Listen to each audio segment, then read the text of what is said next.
Hill, Kelsey, and Matthew are all ready to run it back with the Chiefs, KC does still have some offseason decisions to make, most notably now with Chris Jones. Coach Andy Reid says the team's been in touch with all their free agents, and he'd like to keep everyone around who's familiar with the system. But that it's up to General Manager Brett Veach to juggle the tough cap decisions.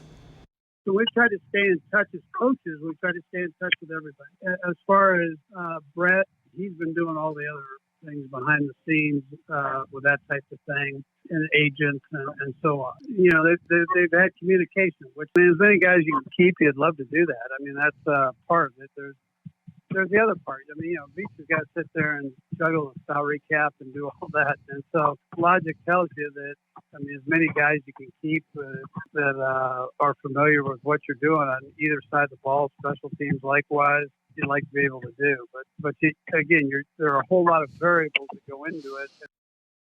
Well, here's a look at the remaining members of last year's team whose future in KC is still up in the air. You got Jones, who's the big one, newly franchise tagged, yes, but does want a long-term deal with the Chiefs after 24 sacks over the past 2 seasons.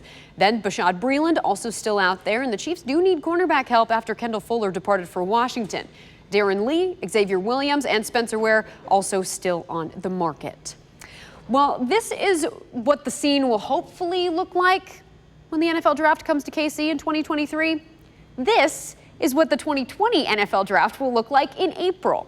As today the NFL officially informed teams it will do a virtual draft. So just imagine what your fantasy football draft looks like, but instead it's Andy Reid and Brett Veach in front of a computer and, you know, maybe Zoom in their respective basements. The league memo Roger Goodell sent out reads that clubs will conduct the entire draft outside of their facilities in a fully virtual format while communicating with each other and the draft headquarters by phone or internet, with club personnel separately located in their homes. That's big. So that means no remote war room of even 10 people. And with usually lots of draft day trades, teams will have to get creative with how they communicate with one another and with opposing teams.